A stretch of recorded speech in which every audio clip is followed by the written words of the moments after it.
Very good afternoon, dear students. So, next concept in custom duty is levy and exemptions of the custom duty. So, we have a brief up regarding meaning of the custom duty. We have discussed it previously. Custom duty, it's nothing but a tax which is levied by the government on import of goods into India and export out of India. So, it is a central tax or indirect tax and mainly imposed on the imported goods, only on goods, not for services. So, coming to the levy and exemptions. Levy is nothing but a tax or fee or penalty or fine ಅಂತಲೂ ಕರಿಬಹುದು. So ಅಂತಂದರೆ ನಾವು ಟ್ಯಾಕ್ಸ್ನ ಹಾಕಬೇಕಾದ್ರೆ we have a determining factors.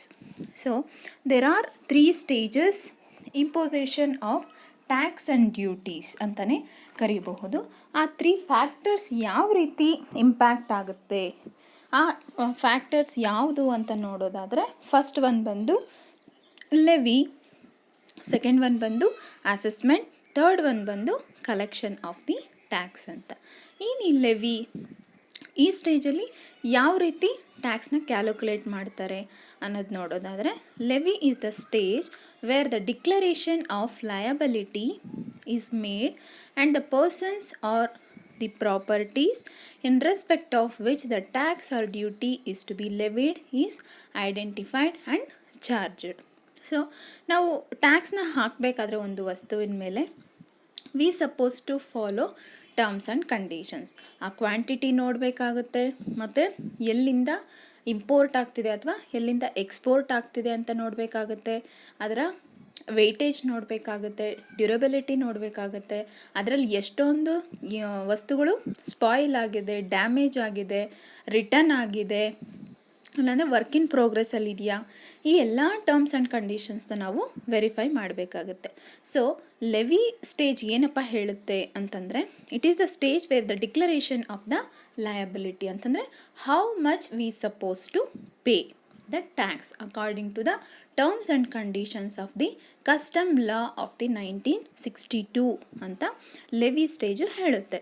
ಅಂತಂದರೆ consideration of all the terms, ನಾನು ಈಗಾಗಲೇ ನಿಮ್ಗೆ ಹೇಳಿದ್ನಲ್ಲ, ಕ್ವಾಂಟಿಟಿ, ವೆಯ್ಟ್ ಮತ್ತು ಪ್ಲೇಸ್ ಆಫ್ ಡಿಸ್ಪ್ಯಾಚಿಂಗ್ ಆಗಿರಬಹುದು, ಇದು ಎಲ್ಲನೂ ಸಹ ಮ್ಯಾಟ್ರ್ ಆಗುತ್ತೆ. ನೆಕ್ಸ್ಟ್ ಬಂದು assessment. So assessment is nothing but a documentation ಅಂತಲೇ ಹೇಳಬಹುದು. So it is a procedure of quantifying the amount of liability.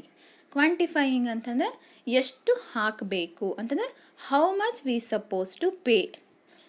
So assessment ಅಂದರೆ ಈಚ್ ಆ್ಯಂಡ್ ಎವ್ರಿ ಇನ್ಫಾರ್ಮೇಷನ್ ಇರುತ್ತೆ ಅಸೆಸ್ಮೆಂಟ್ ಮಾಡೋವಾಗ, ಆಯಿತಾ. ಅಡ್ಮಿನಿಸ್ಟ್ರೇಷನ್ದಾಗಿರಬಹುದು, ಎಕ್ಸ್ಪೆನ್ಸಸ್ ಆಗಿರ್ಬೋದು, ಇನ್ಕಮ್ ಆಗಿರಬಹುದು, ಇಂಪೋರ್ಟ್ಸ್ ಆಗಿರ್ಬೋದು, ಎಕ್ಸ್ಪೋರ್ಟ್ಸ್ ಆಗಿರ್ಬೋದು, ಕ್ವಾಲಿಟಿ ಆಗಿರ್ಬೋದು, ಕ್ವಾಂಟಿಟಿ ಆಗಿರ್ಬೋದು, ಡ್ಯೂರೇಷನ್ ಆಗಿರ್ಬೋದು, ಪ್ರತಿಯೊಂದು ಸಹ ಅಸೆಸ್ಮೆಂಟಲ್ಲಿ ಇರುತ್ತೆ ರಿಗಾರ್ಡಿಂಗ್ ಗೂಡ್ಸ್ ಅಂತ ಬಂದಾಗ. ಸೊ ಅದೇ ನಾವು ಅಕಾಡೆಮಿಕ್ಸ್ ಅಂತ ಬಂದಾಗ ವಿ ಹ್ಯಾವ್ ಅಂತಂದರೆ ಅಸೆಸ್ಮೆಂಟ್ ಅಂತಂದರೆ ನಾವು ಒಂದು ಸೆಮಿಸ್ಟ್ರಲ್ಲಿ ಏನೆಲ್ಲ ಮಾಡಿರ್ತೀವಿ ಅಂತಂದರೆ, ಇಂಟರ್ನಲ್ ಟೆಸ್ಟ್ನ ಎಷ್ಟು ಕಂಡಕ್ಟ್ ಮಾಡಿರ್ತೀವಿ, ಸಿಲೆಬಸ್ಸು ಎಷ್ಟು ಕವರ್ ಮಾಡಿರ್ತೀವಿ, ಆ ಕಂಟೆಂಟ್ಸ್ ಏನೆಲ್ಲ ಕವರ್ ಮಾಡಿರ್ತೀವಿ, ಈ ರೀತಿಯಾದಂಥ ಸೆಲ್ಫ್ ಅಸೆಸ್ಮೆಂಟ್ ಅನ್ನೋದು ಇರುತ್ತೆ, ಯಾವುದು ಅಕಾಡೆಮಿಕ್ಸ್ಗೆ ರಿಲೇಟೆಡ್. ಬಟ್ ಅದೇ ಈ ಟ್ಯಾಕ್ಸ್ ರಿಲೇಟೆಡ್ ಅಂತ ಬಂದಾಗ we have a procedure of quantifying the amount of liability. The liability to tax or duty does not depend upon the assessment.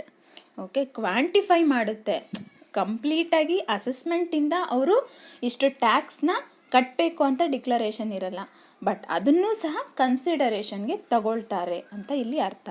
Next one ಬಂದು collection of the duty or collection of the tax. The final stage, first stage ಬಂದು levy, second stage ಬಂದು assessment, third stage ಬಂದು collection of the duty or tax.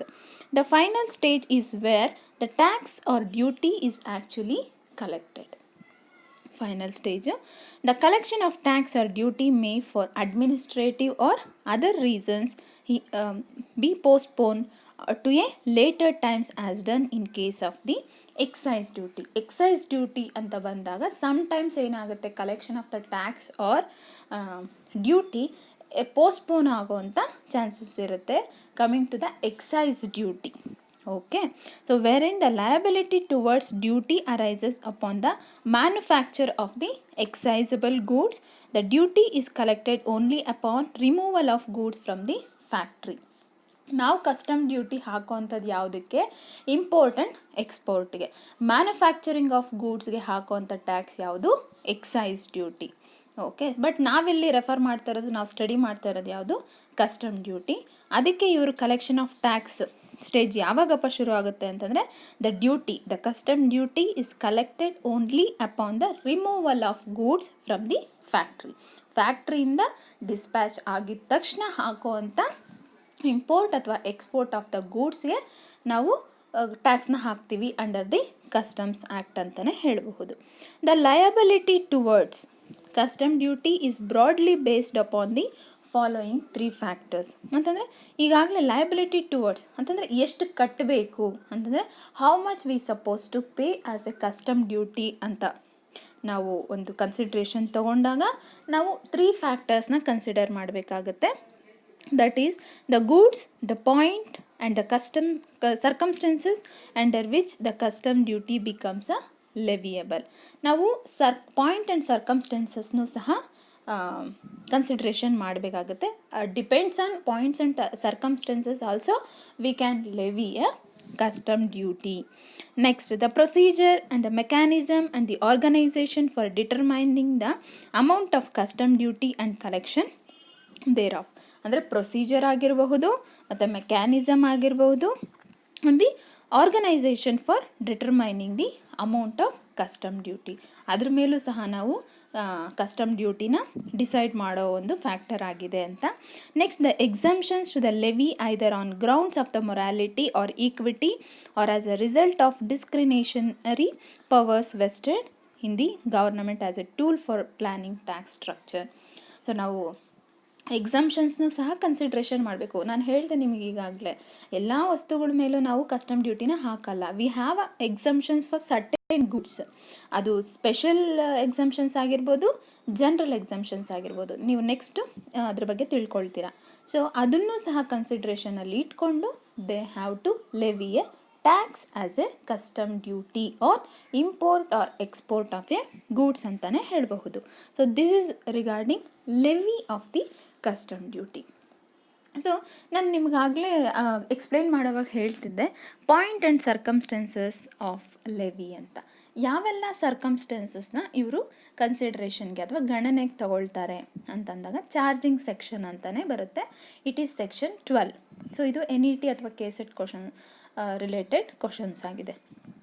ಹೇಗೆ section 2 ಅಂತಂದರೆ, ಇಲ್ಲಿ ನೋಡಿ, the following prepositions arise from the above provisions ಅಂತಂದರೆ certain provisions ಇದೆ. Duties of customs shall be levied on goods. Custom duty ನಾವು ಹಾಕೋವಂಥದ್ದೇ ಯಾವುದ್ರ ಮೇಲೆ? ಗೂಡ್ಸ್ ಮೇಲೆ. However, it may be noted that this levy is subject to the other section in the act. For instance, section 13 ಕೆಲವೊಂದಕ್ಕೆ ನಾವು ಹಾಕೋದಿಲ್ಲ tax custom ಡ್ಯೂಟಿನ. ಅದೆಲ್ಲ ಯಾವುದಪ್ಪ ಅಂದರೆ section 13, section 22, section 23 ಅಂಡರಲ್ಲಿ ಬರೋ ಅಂಥ ಗೂಡ್ಸು. ಏನು ಈ ಸೆಕ್ಷನ್ 13 ಅಂತಂದರೆ ನೋ ಡ್ಯೂಟಿ ಆನ್ ಪಿಲ್ಫರ್ಡ್ ಗೂಡ್ಸ್ ಅಂತ. ಏನು ಈ ಪಿಲ್ಫರ್ಡ್ ಗೂಡ್ಸ್ ಅಂತಂದರೆ ಸ್ಟೀಲ್ ಅಥವಾ ಮೈನರ್ ಥೆಫ್ಟ್ ಮಾಡಿರ್ತಾರೆ. ಕೆಲವೊಂದು ನ್ಯಾಪ್ಕಿನ್ಸ್ನ ಕಳ್ತನ ಮಾಡಿರೋವಂಥದ್ದು, ಕೆಲವೊಂದು ಟಿಶ್ಯೂ ಪೇಪರ್ಸ್ನ ಕಳ್ತನ ಮಾಡಿರೋವಂಥದ್ದು. ಸೊ ಇದಕ್ಕೆಲ್ಲನೂ ಸಹ ಕಸ್ಟಮ್ ಡ್ಯೂಟಿನ ಹಾಕೋದಿಲ್ಲ. ಪಿಲ್ಫರ್ಡ್ ಅಂದರೆ it is nothing but steel ಕಳ್ತನ ಅಂತ. ಮೈನರ್ ಥಿಂಗ್ಸ್, ಮೈನರ್ ಥೆಫ್ಟ್ ಅಂತಲೇ ಕರಿತೀವಲ್ಲ, ಸೊ ಅದರ related. Next, reduce duty on damaged goods under section 22. Section 23, remission of duty on destroyed goods. Remission is nothing but a cancellation ಅಂತ. Penalty ಹಾಕಿರ್ತಾರೆ, ಅದು cancellation ಆಗಿರುತ್ತಲ್ಲ, so ಅದಕ್ಕೂ ಸಹ ಕಸ್ಟಮ್ ಡ್ಯೂಟಿನ ಹಾಕೋದಿಲ್ಲ ಅಂತ. The goods shall be such as are imported or exported to or from India ಅಂತಂದರೆ ಇಲ್ಲಿ ಬರೋವಂಥ ಸೆಕ್ಷನ್ 13 ಸೆಕ್ಷನ್ 22 ಆ್ಯಂಡ್ ಸೆಕ್ಷನ್ 23 ಬರೋವಂಥ ಇಂಪೋರ್ಟ್ ಅಥವಾ ಎಕ್ಸ್ಪೋರ್ಟ್ ಆಫ್ ಗೂಡ್ಸ್ಗೆ ಕಸ್ಟಮ್ ಡ್ಯೂಟಿನ ಲೆವಿ ಮಾಡೋದಿಲ್ಲ. Next the concept analysis of section 12. ನಾನು ನಿಮ್ಗೆ ಆಗಲೇ ಹೇಳಿದೆ ಚಾರ್ಜಿಂಗ್ ಸೆಕ್ಷನ್ ಅಂತ. ಈ ಅನಲೈಸ್ ಮಾಡಿದಾಗ ಏನು ಈ ಚಾರ್ಜ್ ಆನ್ ಗೂಡ್ಸ್ ಅಂತಂದರೆ, the charge of custom duty is considered to be on the goods or not on the person. ನಾವು ತಿಳ್ಕೊಬೇಕು ಇವಾಗ ಚಾರ್ಜ್ ಆನ್ ದ ಗೂಡ್ಸ್ ಅಂತ ಹೇಳಿದಾಗ, ಅಥವಾ ಚಾರ್ಜಿಂಗ್ ಸೆಕ್ಷನ್ ಅಂಡ್ ಸೆಕ್ಷನ್ 12 ಅಂತ ಬಂದಾಗ, ಅಥವಾ ನಾವು ಕಸ್ಟಮ್ ಡ್ಯೂಟಿನ ಹಾಕ್ತಿದ್ದೀವಿ ಅಥವಾ ಕಸ್ಟಮ್ ಟ್ಯಾಕ್ಸ್ನ ಹಾಕ್ತಿದ್ದೀವಿ ಅಂತಂದಾಗ, it is not on person, it is on goods ಅನ್ನೋವಂಥ ಕ್ಲಾರಿಫಿಕೇಷನ್ ಇರಬೇಕು ಅಂತ ಹೇಳ್ತಿದ್ದಾರೆ. Next taxable event, import of goods into India or export of goods from the India ಅಂತಂದರೆ, ಕಸ್ಟಮ್ ಡ್ಯೂಟಿ ಅಂತ ಬಂದಿದ ತಕ್ಷಣ, ಕಸ್ಟಮ್ಸ್ ಲೆವಿ ಅಂತ ಬಂದಿದ ತಕ್ಷಣ, ಅಥವಾ ಕಸ್ಟಮ್ ಡ್ಯೂಟಿ ಟ್ಯಾಕ್ಸ್ ಅಂತ ಬಂದಿದ ತಕ್ಷಣ, ಅಥವಾ ಚಾರ್ಜಿಂಗ್ ಅಂತ ಬಂದಿದ ತಕ್ಷಣ ಹಾಕೋವಂಥದ್ದು ಅಂದರೆ ಈವೆಂಟ್, ಟ್ಯಾಕ್ಸಬಲ್ ಈವೆಂಟ್ ಕಸ್ಟಮ್ ಡ್ಯೂಟಿಯಲ್ಲಿ ಆಗೋವಂಥದ್ದು ಯಾವುದಕ್ಕೆ ಅಂತಂದರೆ 2 ಸಿನಾರಿಯೋಸ್ಗೆ, that is import of goods into India and export of goods from India.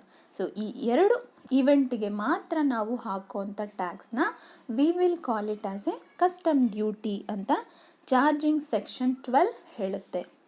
So it is related to circumstances. Next ಬಂದು exemptions from customs duty section 25. ನಾನು ನಿಮ್ಗಾಗಲೇ ಹೇಳಿದೆ, ಎಕ್ಸ್ಪ್ಲೇನ್ ಮಾಡ್ತೀನಿ ಅಂತ. ಸೊ ಎಕ್ಸಂಪ್ಷನ್ಸ್ ಫ್ರಮ್ ಕಸ್ಟಮ್ ಡ್ಯೂಟಿ ಅಂತ ಬಂದಿದ ತಕ್ಷಣ, we have 2 exemptions, that is general exemptions and special exemptions. Usually central government's power to grant exemptions. Obviously ಏನೇ ಎಕ್ಸಂಪ್ಷನ್ಸ್ ಕೊಡಬೇಕಾದ್ರೂ ಸಹ ನಮಗೆ ಕೇಂದ್ರ ಸರ್ಕಾರದಿಂದ ಮಾತ್ರ ಅದು ರೂಲ್ ಬರಬೇಕಾಗಿದ್ದು. So article 265 of the constitution provides that no tax shall be levied or collected except by authority of law ಅಂತಂದರೆ, ನಮಗೆ ಏನು ಕಾನೂನು ಕೊಟ್ಟಿರ್ತಾರೋ, ನಮಗೇನು ರೂಲ್ಸ್ ಆ್ಯಂಡ್ ರೆಗ್ಯುಲೇಷನ್ಸ್ ಕೊಟ್ಟಿರ್ತಾರೋ ಈಸ್ ಟೈಪ್ ಆಫ್ ಗೂಡ್ಸ್ ಅಂತ, ಅದನ್ನು ಬಿಟ್ಟು ಬೇರೆ ವಸ್ತುಗಳಿಗೆ ನಾವು ಟ್ಯಾಕ್ಸ್ನ ಹಾಕೋ ಹಾಗಿಲ್ಲ. ಅದು ಯಾವುದ್ರಲ್ಲಿದೆಯಪ್ಪ ಅಂತಂದರೆ ಕಾನ್ಸ್ಟಿಟ್ಯೂಷನಲ್ಲಿ ಆರ್ಟಿಕಲ್ 265 ಇದು ನಮಗೆ ತಿಳಿಸ್ಕೊಡುತ್ತೆ. The power of the central government to alter the duty rate structure is known as the delegated legislation, and this power is always subject to the superintendence and checked by the parliament. So generally we have 2 exemptions, that is general exemptions and special exemption.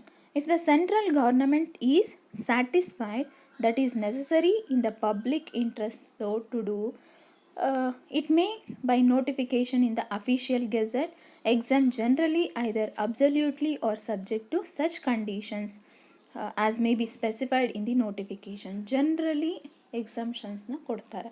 So ಈಗ lockdowns ಆಗಿರೋದಕ್ಕೆ ನಾವು ಬಜೆಟ್ನ ನೋಡಿದಾಗ ನಮಗೊಂದು ಅರ್ಥ ಆಗಿರುತ್ತೆ ಕೆಲವೊಂದೆಲ್ಲ.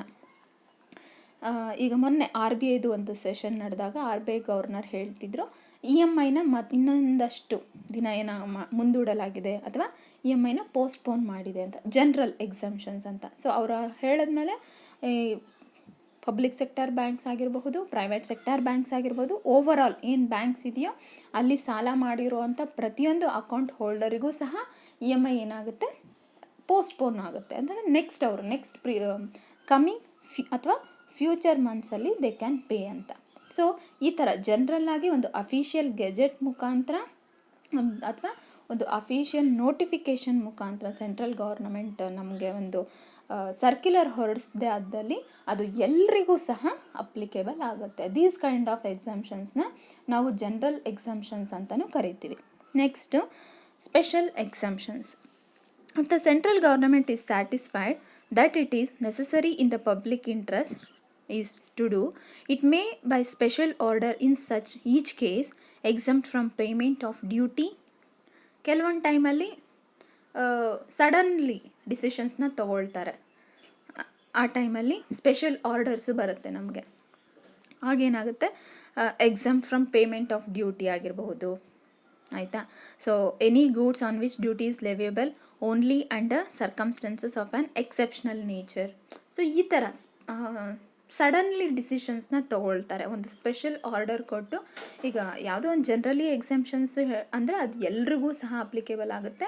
ಒಂದಿಷ್ಟು months ಅಂತಲೂ ಅದಕ್ಕೆ ಟೈಮ್ ಡ್ಯೂರೇಷನ್ ಕೊಟ್ಟಿರ್ತಾರೆ. ಈಗ 3 ಮಂತ್ಸ್ ಅಂತಂದರೆ 3 ಮಂತ್ಸ್ವರೆಗೂ ಯಾವುದೇ ರೀತಿಯಾದಂಥ ಟ್ಯಾಕ್ಸ್ನ ಕಟ್ಟೋಷ್ಟಿಲ್ಲ ಅಂತ ಹೇಳಿದಾಗ, ಸೊ ಯಾವುದೇ ರೀತಿ ಕಟ್ಟೋ ಹಾಗಿಲ್ಲ. ಬಟ್ ಇದು ಸ್ಪೆಷಲ್ ಎಕ್ಸೆಂಪ್ಷನ್ಸ್ ಅಂದರೆ ಆ ರೀತಿ ಅಲ್ಲ, ಸ್ಪೆಷಲ್ ಆಗಿ ಆರ್ಡರ್ನ ಹೊರಡಿಸೋ ಅಂಥದ್ದು.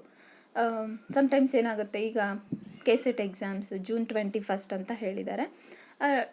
ಏನಾಗಬಹುದು, ಈಗ ಏನು ಕೊರೋನಾ ಎಫೆಕ್ಟ್ ಜಾಸ್ತಿ ಆಗ್ತಿದೆ ಅಂದರೆ ಡೇ ಬೈ ಡೇ ಈಗ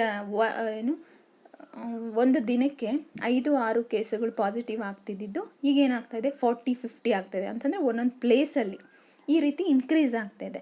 ಒಂದು ಸ್ಪೆಷಲ್ ಆರ್ಡರ್ ಇನ್ನೇನು June 21 ಎಕ್ಸಾಮ್ ಇದೆ ಅಂತ ನಾವೆಲ್ಲ ಹೋಪ್ಸ್ ಇಟ್ಕೊಂಡಿರ್ತೀವಿ. ಮೇ ಬಿ June 15 ಏನಾಗಬಹುದು, ಎಕ್ಸಾಮ್ ಪೋಸ್ಟ್ಪೋನ್ ಆಗಿದೆ due to the corona effect ಅಂತ. ಸ್ಪೆಷಲ್ ಆರ್ಡರ್ ಅಂತಂದರೆ ಅದು ಬಂದು ಜಸ್ಟ್ ಎಕ್ಸಾಂಪಲ್ಗೆ, ಬಟ್ ಎಕ್ಸಂಪ್ಷನ್ಸ್ದು ಅದೇ ರೀತಿ ಆಗುತ್ತೆ. ಒಂದು ಸ್ಪೆಷಲ್ ಆರ್ಡರ್ ಮುಖಾಂತರ ಕೆಲವೊಂದು ಪೇಮೆಂಟ್ ಆಫ್ ಟ್ಯಾಕ್ಸಸ್ ಆಗಿರಬಹುದು, ಪೋಸ್ಟ್ಪೋನ್ಮೆಂಟ್ ಆಫ್ ಟ್ಯಾಕ್ಸಸ್ ಆಗಿರಬಹುದು, ಮತ್ತು ಎಕ್ಸಂಪ್ಷನ್ಸ್ ಆಗಿರಬಹುದು, ಸ್ಪೆಷಲ್ ಆರ್ಡರ್ ಮುಖಾಂತರ ಹೊರಡಿಸೋ ಅಂಥ ಸರ್ಕ್ಯುಲರ್ನ we will call it as a special exemptions under the custom duty. Thank you.